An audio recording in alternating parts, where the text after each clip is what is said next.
¿Cómo están, amigos de Hemmings House y la Casa del Habano? Bienvenidos a un capítulo más de este podcast, Hemmings House de Podcast. El día de hoy tenemos la gran presencia de un gran sommelier aquí de Puebla, toda una institución en el mundo del vino. Joaquín de Asís, bienvenido a Hemmings House. Amigo. Bienvenido a la Casa del Habano, esta es tu casa. Y el día de hoy vamos a platicar de algo que nos gusta a la mayoría de las personas, el vino.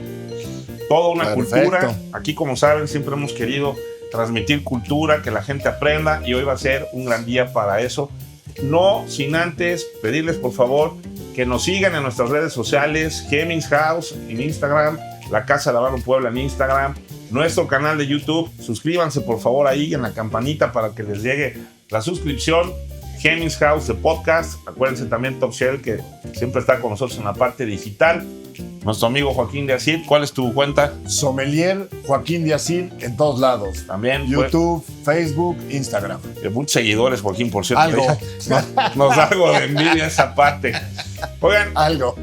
Vamos a empezar. El día de hoy, por cierto, vamos a tener una cata que va a dirigir nuestro amigo Joaquín de Monteabellón. Unos grandes vinos que trajiste hoy. Grandes vinos. ¿Qué vamos a probar? Vamos a probar dos. Vamos a probar el Finca Matambres, que es un reserva de 24 meses, y Finca La Blanquera, que es de 16 meses, que viene siendo el top de la bodega. Grandes vinos, y vamos a mezclarlos, por cierto, con puros. Así es. Digo, aquí, ni modo que no. Y luego vamos a rematar también con dos jereses. Dos jereses Apóstoles, muy buenos, Apóstoles y Néctar de González Vías. Eso va a ser en un ratito aquí afuera en el salón principal de Hemmings House. Oye, Joaquín, a ver, una pregunta obligada. ¿Quién es Joaquín de Asís y cómo empieza Joaquín de Asís en este mundo del vino? Ahora ya sommelier, por cierto, y una institución, pero ¿cómo empiezas? ¿De dónde sale tu gusto por esto? Te lo resumo rápido, mira. Yo realmente soy ingeniero en sistemas, nada que ver con esto, nada que ver. Pero trabajaba en una empresa que es Prisa, y había un gran amigo mío que en paz descanse, Agustín Bertó. Ah, sí, con Agustín. Otra institución del vino. Esa sí era institución realmente. Sí. De hecho, fue uno de los fundadores de la primera cofradía del vino de América, que se fundó en Puebla, junto con Torreblanca, Bárcenas, etcétera. Otros cuantos. Así. Al final de cuentas, yo llego a escucharlo un día arreglando su computadora. ¿Qué sucedía dentro de una copa? ¿Qué pasaba? ¿A qué olía? ¿Qué sabía?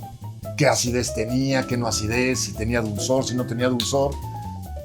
Y realmente me enamoré. Sí tomaba vino, desde luego, pero tú agarrabas y me gustó este vino, no me gustó este vino y se acabó.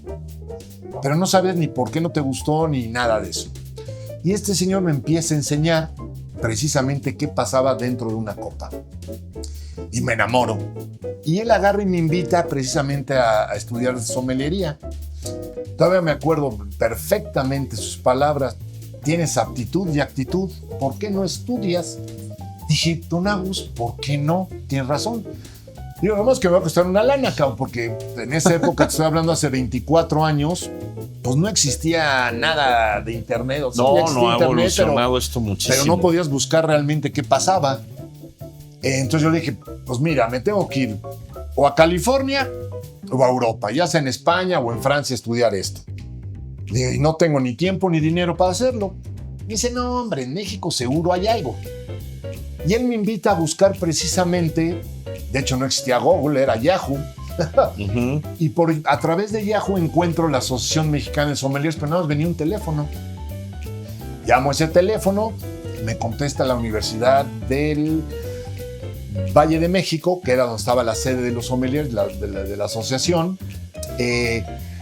y ya pido informes, no sé cuánto, y ahí me tienes yéndome todos los sábados a las 4 de la mañana a Coyoacán a estudiar sommelería durante 3 años. Porque el diplomado de la asociación se dividía en 3 grandes grupos, que era el de vinos, destilados, y el último que era café, té, puro y quesos. Entonces el caso era que duraba 3 años, ahí me voy, lo estudio. A partir de ahí Don Agus se va de prisa, se va a dar clases al ISU. Y un día en una junta directiva preguntan, oye, estamos buscando un sommelier, ya va tu burro, cabrón, ya alza la mano. Obviamente todos los directivos de Prisa se murieron de risa de mí, dijeron, está borracho. El ingeniero de sistemas quiere ser sommelier. ¿Cómo va a ser sommelier? No, bueno, o sea, me acabaron. El caso es que al día siguiente pues llevo mis diplomas y se quedan todos, ay güey, pues sí es sommelier.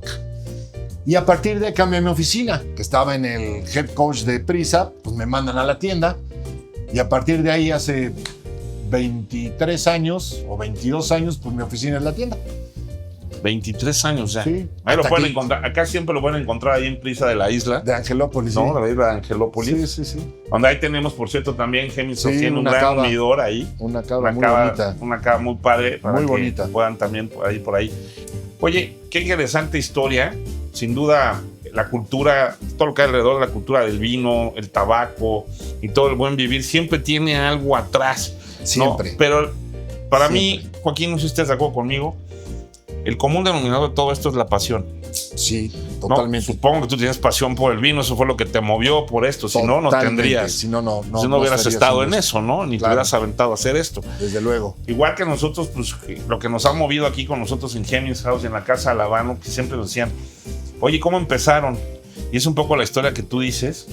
Nosotros empezamos un grupo de 3 amigos fumando en casas, y luego ya éramos 5, y luego ya éramos 10, y nos íbamos juntando en restaurantes, y luego ya no nos aceptaban, ya las señoras nos corrían de las casas porque ya era una madera en las casas. Pero ahí hablas de eso, de pasión. Así es. Del gusto por algo. Así es. Y eso es impresionante. Y así fue como fundamos Gemins House, una historia ahí muy divertida. Arturo Mejía, Ano Acetuna y otros amigos. Fundé un club que se llamaba El Cigar 10, porque lo empezamos 10 amigos. Pero, algo muy chistoso es que luego se nos siguieron sumando gentes, nos decían, hasta que llegó un momento y decían, oye, ¿cómo empezaron? ¿No? Se nos acercaron los de la industria del tabaco, nos empiezan a buscar. Por cierto, ahí con Pablo Velasco tengo una historia muy chistosa porque nosotros no vendíamos habanos y hoy somos Casa del Habano. Y todo fue gracias a una necedad de Pablo Velasco. Cuando vea este podcast se va a acordar. Por cierto, va a estar acá en la cata de Tributo 2025. Decían, oye, ¿cómo empezaron? Le dije, si yo hubiera sabido lo que tendríamos que hacer, no lo hago. No lo haces. ¿Por qué? Porque lo que nos movió fue la pasión. No nos movió un business plan, no nos movió un proyecto de inversión. Nada. No, nada. Nos movió la pura pasión y hoy estamos acá. Entrando al tema del vino, ¿sí? A ver, el vino hace 20 años, hace 30 años, y la industria del vino moderno. ¿Cómo ha cambiado? Muchísimo. Aunque es muy curiosa, fíjate, estamos regresando a lo que antiguamente se hacía hace 8,000 años antes de Cristo. Ha cambiado mucho. De hecho, para mí hay 3 grandes parteaguas en el mundo del vino. El primero es Louis Pasteur. Louis Pasteur descubre las famosas levaduras, que son las que hacen la magia. Antiguamente el ser humano no sabía qué hacía esto. Simplemente decían que Baco o Dionisio, dependiendo de qué imperio habláramos. De los egipcios, desde los sumerios y persas surge todo esto. Y todavía se acaban de descubrir vasijas todavía más antiguas, de 10,000 años antes de Cristo, en Georgia. 10,000 años antes de Cristo. Que es un todo. De hecho, sigue siendo la única bebida, yo creo que por eso me enamoré tanto de ello. Es la única bebida alcohólica que tiene más de 10,000 años y el ser humano la sigue consumiendo. Y se hace exactamente de la misma manera. Jugo de uva fermentado. Se acabó. Y Louis Pasteur rompe eso de los dioses y marca unos microorganismos pequeñitos llamados levaduras que a lo que se dedican es a comer azúcar y producir alcohol y gas carbónico. Punto. De hecho, pasa muchas veces también en los puros, porque las hojas las fermentan. Sí, claro. No, El capote, la para capa, que sea un la tabaco tripa, de calidad, tiene que estar fermentado completamente. ¿Quién lo fermenta? Pues precisamente esas levaduras. Sí, es un Es lo proceso mismo que el químico. vino. Hay mucha similitud, fíjate, en lo que es los habanos o los puros Sí, con el vino. Muchísima similitud. Aparte, es una de las cosas que el ser humano fuma también hace Sí, bueno. Muchísimos se dice que el tabaco se descubre junto con el descubrimiento de América, ¿no? Cuando llega Cristóbal Colón, esa es la historia, lo que se conoce más cercano. Trinidad y Tobago.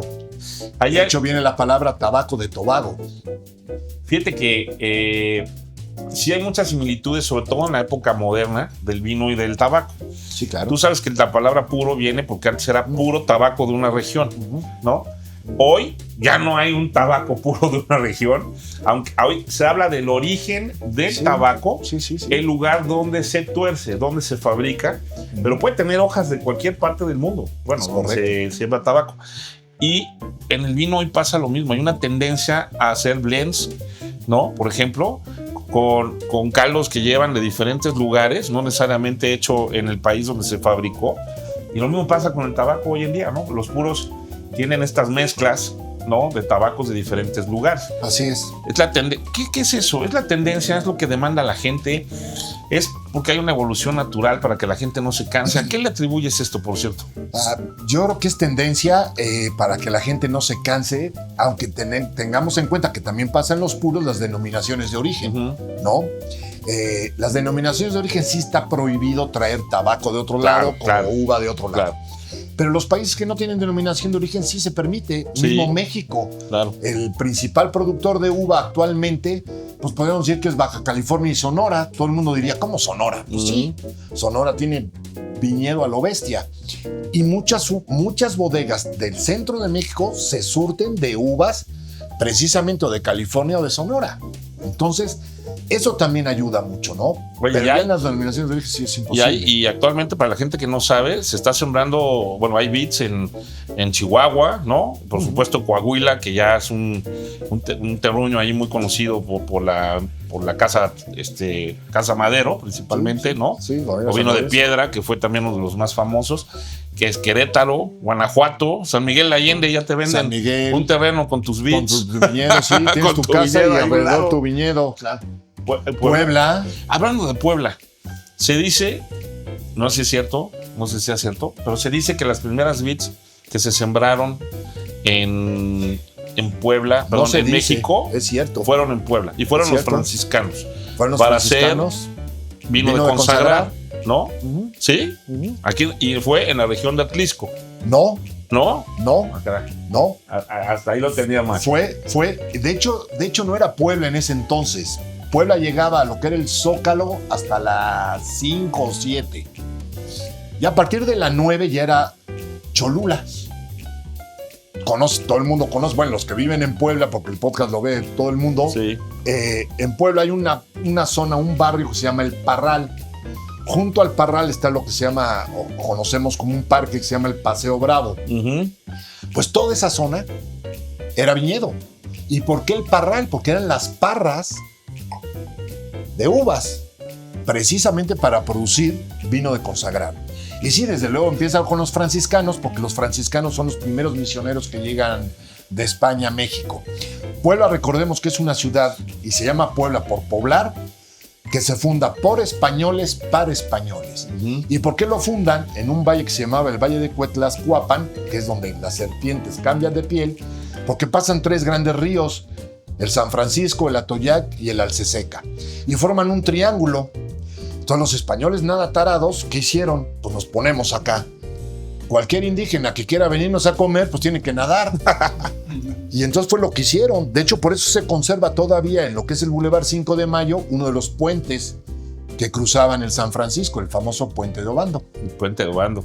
Está el puente de Bubas también. Puente de Bubas. Que no tiene mucho que hace dos administraciones lo redes. Sí, porque tristemente en esta cosa que no entiendo del México, ¿no?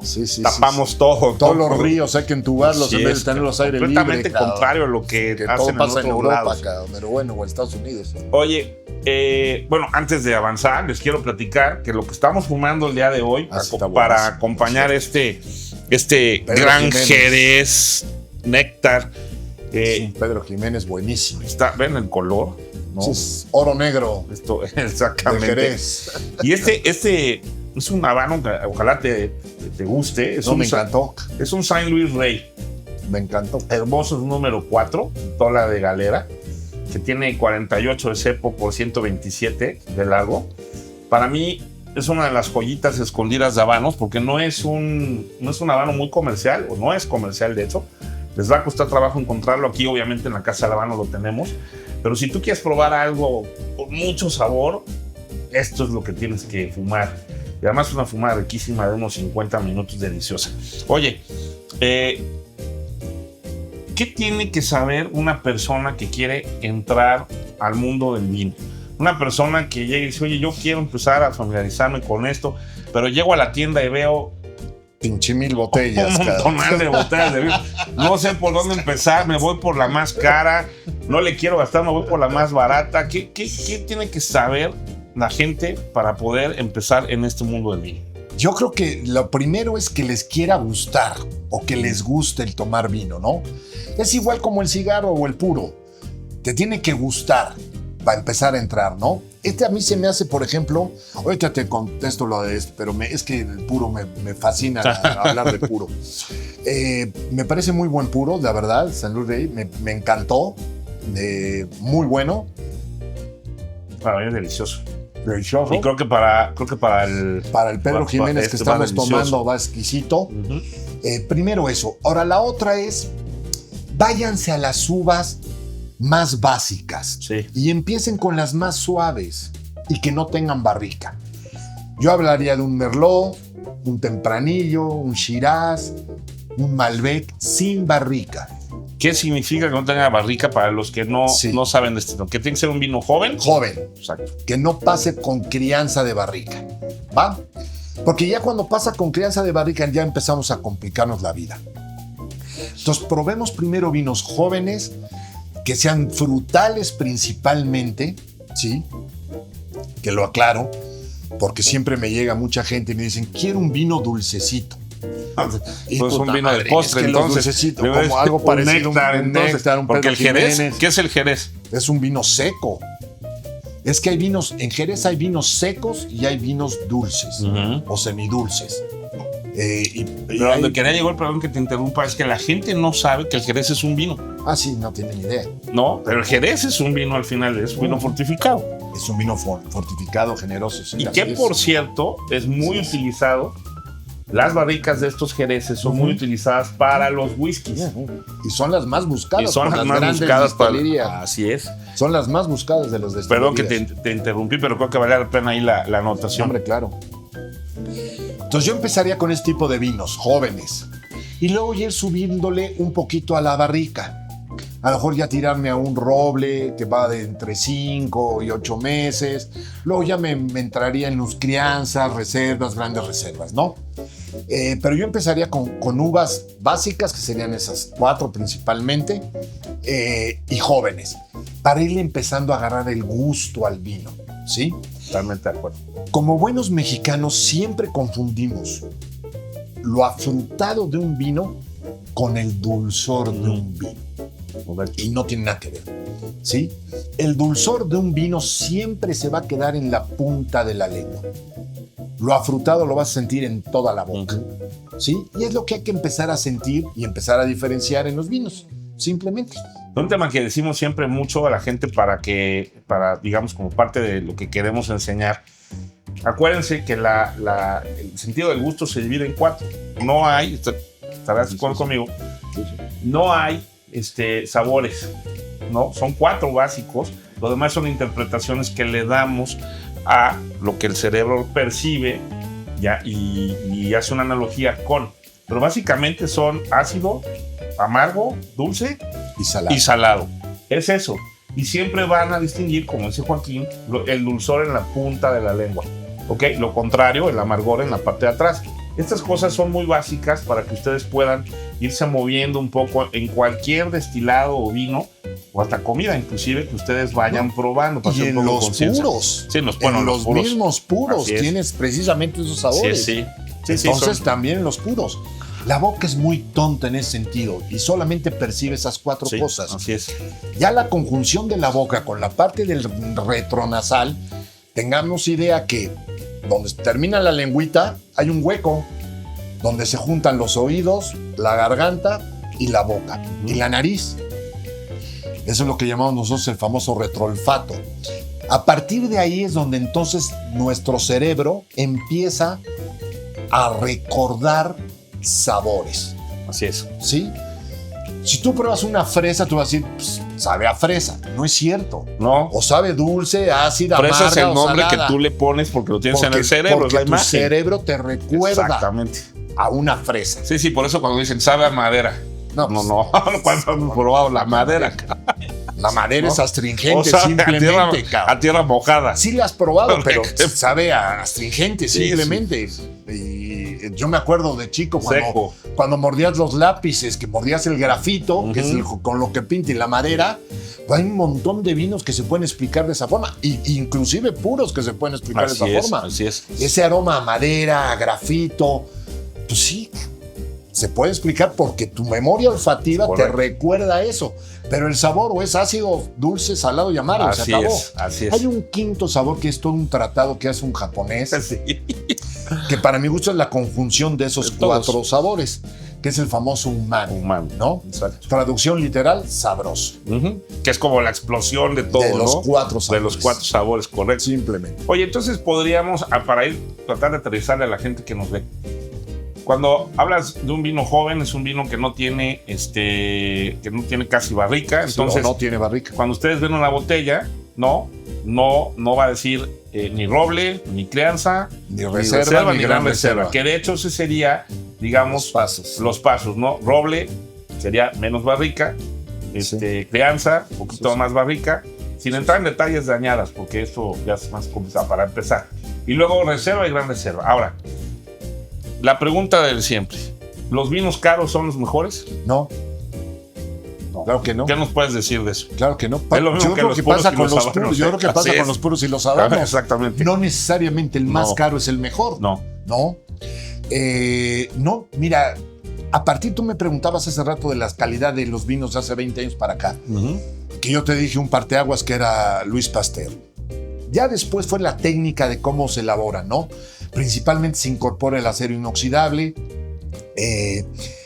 Y luego actualmente estamos regresándolo como se hacía hace muchos años, como en Georgia, platicaba yo hace 10,000 años antes de Cristo, con vasijas de barro. Entonces esto está cambiando también mucho. Pero obviamente ya las técnicas de elaboración del vino ya se cultivan levaduras especiales. Entonces ya un enólogo puede agarrar y decir, bueno, mi vino quiero que huela a frutos rojos. Entonces utiliza una parte de las levaduras que le va a poner al vino, de esas levaduras que van a producir los aromas de frutos rojos o que van a producir las notas de chocolate o de pimientas o de mil cosas. Independientemente ya de cuando pase en barrica, que eso ya lo va a obtener de la madera, que sí va a tener más vainillas, cocos, chocolates, tabaco y otros tipos de aromas que podemos referenciar. Y pasa mucho con el puro. Yo la parte aromática de todo lo divido en tres grandes grupos. Los aromas primarios, secundarios y terciarios. En el caso del puro, ¿cuáles serían los primarios? Pues simplemente antes de prender, los aromas que tú percibas. ¿Sí? En el caso del vino igual, tú vas a percibir los aromas primarios. Si es dulce, si es afrutado, si es mineral, si es floral, ¿qué tiene? Luego vienen los secundarios que van a partir de las fermentaciones. En el caso del vino y de los destilados, la fermentación alcohólica y la fermentación maloláctica. Y por último, la crianza en barrica o la crianza en botella. Porque en los vinos tenemos dos tipos de crianza, la oxidativa que viene de la barrica y la reductiva que viene de la botella. Entonces, esos dos factores también le aportan aromas a un vino. Y es muy similar precisamente con los puros o con los habanos. Pasa exactamente igual. ¿Qué tiempo estuvo fermentando la hoja? Si esa hoja la ocupaste para la tripa, para el capote, para la capa, de dónde viene la capa o la tripa o el capote, en fin, ahí ya empiezas a jugar precisamente con todos estos factores que hacen que sean muy similares los vinos con los puros. Sí, sin duda, para mí hay muchas similitudes en esta cultura, en estas dos culturas, porque para mí es un tema cultural, ¿no? Y mucha pasión, mucha gente involucrada, muchas manos, mucho conocimiento. que se ha transmitido de generaciones en generaciones. ¿Es así? ¿No? Así. Sí, y claro, sí. ciertamente ha evolucionado, pero como tú dijiste hace un rato, la esencia sigue siendo la misma y esto es lo que hace mágico estos productos. Así es. ¿No? Así es. Oye, entonces regresando un poquito para el tema de la gente que se oriente. Si tuviéramos que dividir, digamos, en dos grandes grupos, yo sé que no es correcto, pero para la gente que está empezando en este tema, a ver si lo podemos hacer. Uvas que tú recomiendas para poder comenzar. ¿Y por qué? Porque, bueno, en el caso del habano o del puro, yo les puedo decir que se dividen en fortaleza suave, media y fuerte, ¿no? Que, por cierto, no confundir. Las fortalezas en los tabacos van en función de la cantidad de nicotina, que finalmente es una planta de nicotina natural a usados. Sí. No es como el cigarro, Sí, ¿no? no. Nada que ver. Entonces, No. la cantidad de nicotina, es decir, hay una hoja que se llama ligero, tiene más, ese tabaco es lo que lo hace un poco más fuerte. Pero sabores, aromas o intensidad organoléptica no es lo mismo. Tú puedes tener un tabaco suave, Correcto. con mucho aroma, con mucho sabor, Sí. ¿ok?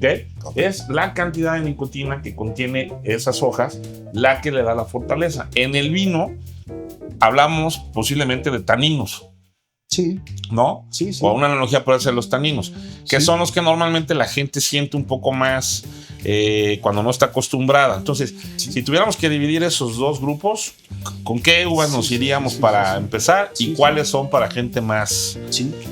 Yo arrancaría, voy a decir, 2 blancas. Me iría con un Sauvignon Blanc y un Chardonnay. Okay. Me iría con 3 tintas, Merlot, Cabernet, Sauvignon y Malbec. Para empezar. Para empezar. Y de allá vayan buscando otras uvas, tanto en blancas como en tintos, y vayan jugando, vayan probando. Es igual que los puros. Tú Sí, empiezas a fumar un puro o un habano y a lo mejor empiezas con algo que para ti sea ligerito, que te dé el gusto por, Sí. que eso Totalmente. es bien importante.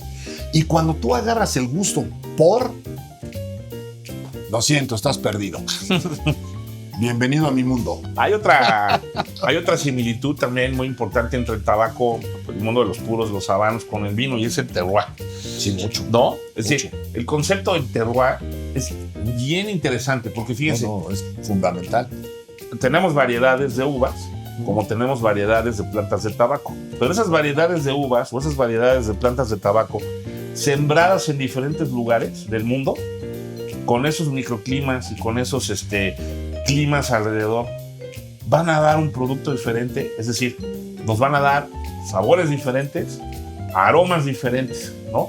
Por ejemplo, un Cabernet Sauvignon sembrado en Chile o de una vid en Chile a uno en... Nunca vas a ver igual que una mexicana, que una No. española, una francesa, por el terroir. Así es. ¿Qué es el terroir? Para que nos entiendan, o terruño, es muy fácil. Principalmente se basa en el clima, Ujú.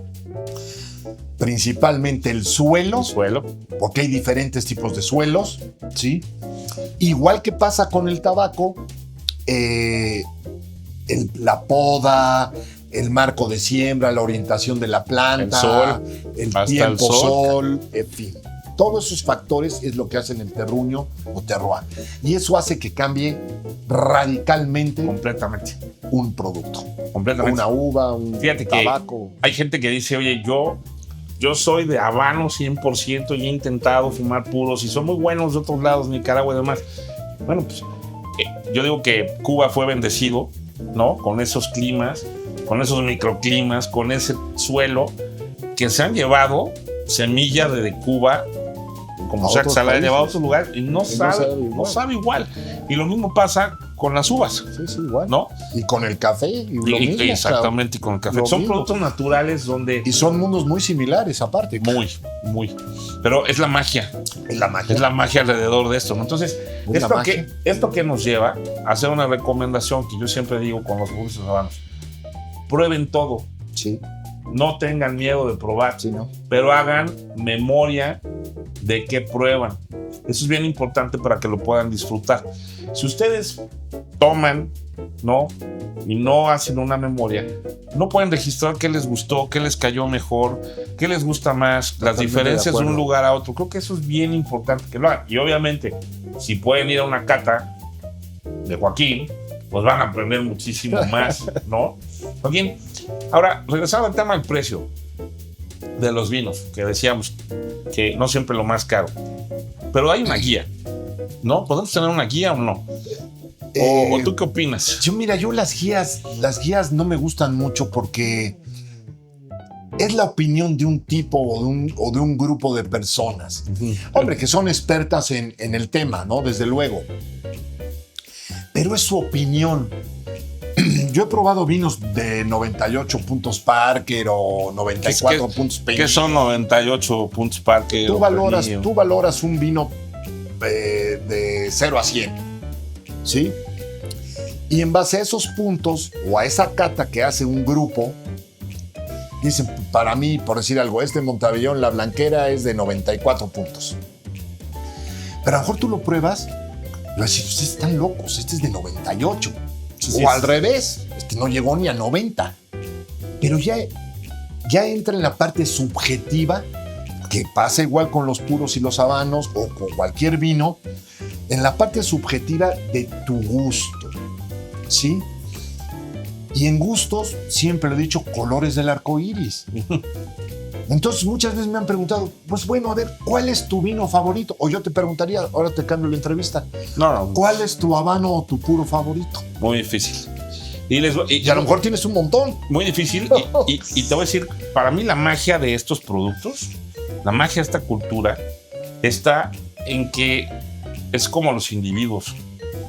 No hay uno igual. ¿No hay uno igual? Y entonces, esto es de momentos, ¿no? Acabas de decir y dar en el clavo de algo que siempre digo. Así como muchas veces se dice, pues realmente el mejor puro habano es el que más te gusta. ¿Cuál es el mejor vino? Pues el que más te gusta. Pero acabas de decir, para mi gusto, es lo que debe de ser el momento. Así es. ¿Y quién crea ese momento? Tú lo creas. Así es. Y eso es lo divertido de la cultura del buen beber y del buen fumar. Totalmente de acuerdo. Eso es lo mejor. Tú creas el momento para un buen habano, o un buen puro, un buen vino, y con la compañía. Eso. Creas el momento. Eso, fíjate que... Y es increíble eso. Yo agarro y digo, a ver, a mí de repente me dan ganas de abrir una botella de vino, de abrir una botella de whisky, porque... no sé, porque vengo contento, porque me fue bien en el día y digo, hoy quiero abrir esta porque caray, la estaba guardando y voy a abrir y voy a fumar y en ese momento habano, lo voy a disfrutar. Y lo vas a disfrutar muchísimo. Sí. Como también hay ideas que digo, entonces llegué cagado. Sí, no quiero saber de nada. No quiero saber nada. Entonces agarras y dices, ahora voy a prender este puro, voy a tomar este ron porque quiero olvidarme del tema, ¿no? Pero eso cuando estás solo, que te permite ese momento. Pero a mí, ¿sabes qué? Tiene esta magia también el vino y los puros y los destilados, la convivencia acá. Es compartir. Estar compartiendo momentos y eso ¿sabes qué? Y como es gente que disfruta de esta cultura, es gente educada. Ese es lo que hace precisamente que esto sea una cultura. Así es. Que no nada más es beber por beber y fumar por fumar. No. Beber por beber. Esto es precisamente... Bacachale Blanc, ¿no? En la cantina. No, espérame, no te metes con mi Bacardí blanco. Bueno, a ver, pero... No te metes con mi Bacardí blanco. Pero... Mira, no tengo grabado todo el murciélago, pero no, con mi Bacardí blanco, no. No, lo quise decir, a ver, como, pues mira, como un tema de, te entiendo. De tomar por tomar. Al final de cuentas, es el ron más vendido del mundo. Bueno, así que... ¿Malo no es? No. No, esa es otra cosa. Eso ya es otra cosa. Bueno, pero sí, totalmente el tema de la convivencia. O sea, alrededor de la cultura del vino, de la cultura del destilado, de la cultura del habano y el puro, hay gente educada. Siempre. Hay gente con cultura. Porque es cultura. Que es preparada. Y atrás de un buen habano, o de un buen puro, o de una buena botella de vino, una buena copa, siempre hay historias, siempre hay cultura. Y eso es lo que crea precisamente esto. Que sea cultura, la historia. Totalmente. Ahí un amigo que tenemos en común, el buen Fer Alonso. Le mandamos saludos al Fer. Al buen Fer, lo puse a parir chayotes por un tema que ya está investigando. Y vamos a tener también un programa seguramente con él que la va a contar. Es muy estudioso ese hombre. Impresionante. Historia, señores, atrás de verdad del vino, atrás de los destilados, atrás de los habanos, atrás de los puros. De verdad no tienen idea la cantidad de historias que hay, de culturas, de familias, de personas, con historias de verdad impresionantes, fantásticas, fascinantes, ¿no? Y lo bonito de esto es que tú bueno, por lo menos yo siento que cada que prendo un habano o un puro, estoy haciendo una historia. Pues estoy creando una historia. Y cuando disfruto una botella de vino, me imagino también lo mismo. Yo empiezo a imaginar con un buen vino, ¿en dónde se sembró? ¿Cuánto tiempo? Las personas, ¿no? La cantidad de personas que tienen que intervenir para poder hacer esto, Joaquín, que llega a tus manos para poderlo disfrutar, es cultura. Es cultura. Cultura viva. ¿Por qué se llama Monteabellón? Bueno, no voy a quemar ahorita lo de la cata, pero... No, pero sí dilo, porque los que no vinieron a la cata, que se la perdieron. Pero, por ejemplo, Monteabellón, porque viene del Monte Bello. Es un monte que queda en Ribera del Duero, en Nava de Roa, muy cerquita de Peñafiel. Él dice el monte, pero es un cerrito que mide 900 metros. Pero bueno, para ellos es el monte. El monte. El monte. Y de ahí viene, ¿no? En este caso, el que estamos presentando ahorita, que es la Blanquera. La Blanquera, ¿por qué? Porque el suelo donde se siembra de esta finca es calizo, es blanco.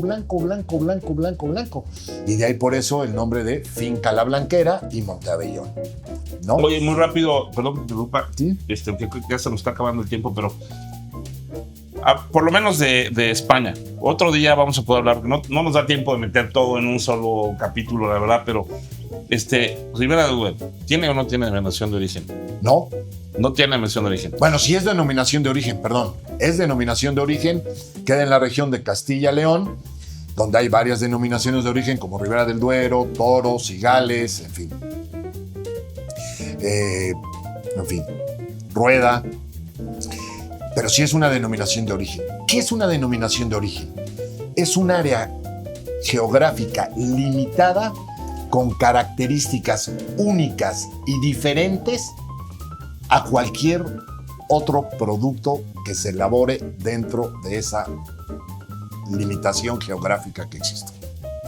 En el caso, por ejemplo, del habano, es el único puro que tiene denominación de origen protegida. Entonces, eso quiere decir que es tabaco que se siembra solamente, la gente cree que es en todo Cuba y no. Son solamente 4 regiones de Cuba. Sí. No en todo Cuba. Sí. Solo ese tabaco se puede usar para hacer habano. Bueno, y hay unos procesos que están certificados. En este caso sí, los procesos son parte de la denominación de origen. De la denominación de origen. Sí. Por eso hay tantas similitudes, por eso me gusta tanto este mundo del vino, los destilados del habano. Es cultura. Oye, la verdad es que la pasamos fenomenal. No tenemos tanto tiempo para poder explayar todo. Pues va a tener que haber otro capítulo. Tú invítame y yo vengo encantado. Mientras tomemos vino y fumemos, yo feliz de la vida. Imagínense, se nos pasó el tiempo ahorita con una plática así. Volando. Imagínense todo lo que sabe Joaquín que nos puede compartir, todo lo que podemos platicar alrededor de esto. Yo los invito a que disfruten de este mundo de manera consciente. Eso es lo más importante para mí. Que lo que prueben lo hagan de manera consciente. No lo hagan por hacerlo. Sí. Para que puedan aprender más. Entre más consciente lo hagan, créanme, más lo van a disfrutar. Y más van a querer aprender.